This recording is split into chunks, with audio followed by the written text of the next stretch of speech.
আমরা কিন্তু বারবার একটা কথা বলেছি যে ফ্যাসিস্ট সরকারের কথা বলতে বলতে নিজেরা যেন ফ্যাসিস্ট না হয়ে যায়। এই সরকারের মাথা থেকে নিচ পর্যন্ত পৌঁছে গিয়েছে। আমরা আজকে একটা স্মরণ সভা করছি।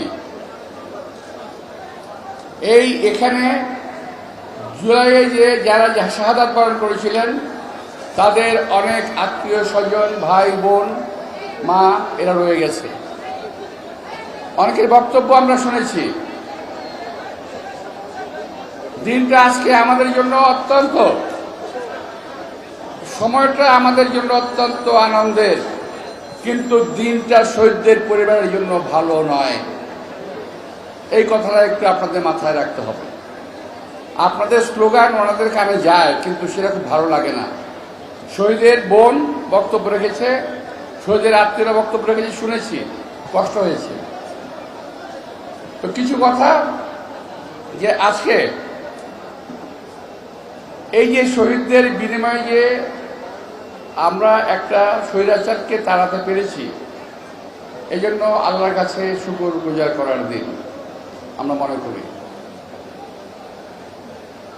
আমরা হাসিনার পলায়ন এই দেশের মানুষের মঙ্গল বয়ে এনেছে।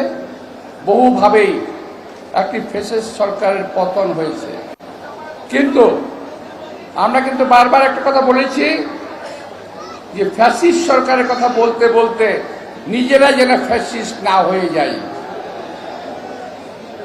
আজকে এই সরকার আজকে প্রায় কত মাস, 10 মাসের মতো হয়ে গেল, প্রায়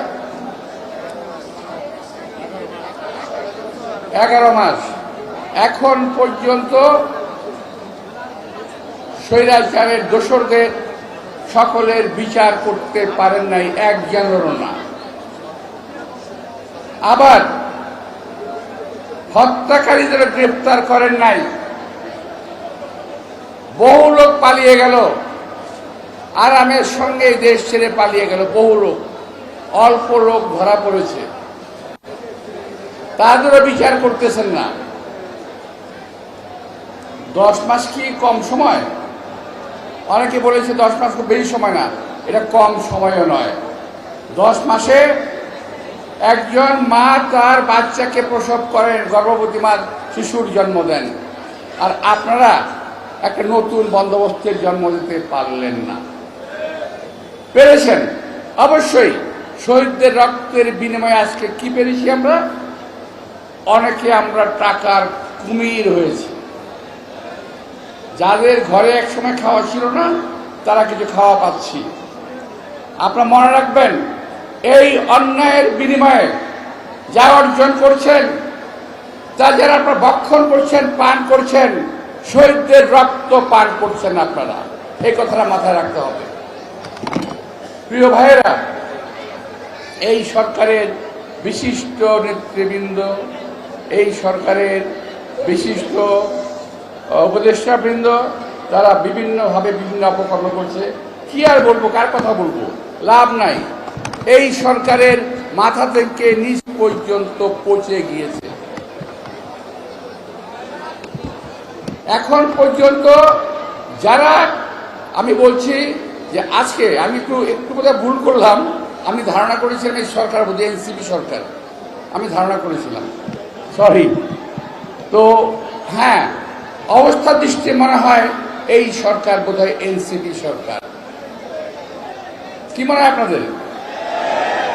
ওনারা যখন যেখানে যান প্রোটোকল পান, সরকারি protocol, police, BDR, army guard থাকে, সার্কিট হাউস ব্যবহার করেন, সরকারি যায় যেটাকে নোটিফিকেশন যায় যে অমুক নেতারা আসছে, দেখে রাখবেন। ভাই আমরা তো বহু যাই, বহু গেলাম, কই আমরা তো পাই না। আমরা তো মন্ত্রী ছিলাম বহুদিন, ঢাকা শহরের মেয়রও ছিলাম, কই আমরা তো পাই না। তো আজকে কারো গীবত গাওয়ার উদ্দেশ্যে বক্তব্য নয়, শহীদদের স্মরণে বক্তব্য। আমি খেয়াল করলাম যে কিছু কিছু নেতৃবৃন্দ যখন আলোচনা হচ্ছে, ঐক্যমত্য কমিটির আলোচনা হচ্ছে, সেই আলোচনার পরে কিছু কিছু নেতৃবৃন্দ বক্তব্য রাখেন বিএনপি নেতৃবৃন্দকে কটাক্ষ করেন, এখানে অনেকেই আছেন, আমাদের বিরুদ্ধে তারা কথা বলছেন বিভিন্নভাবে।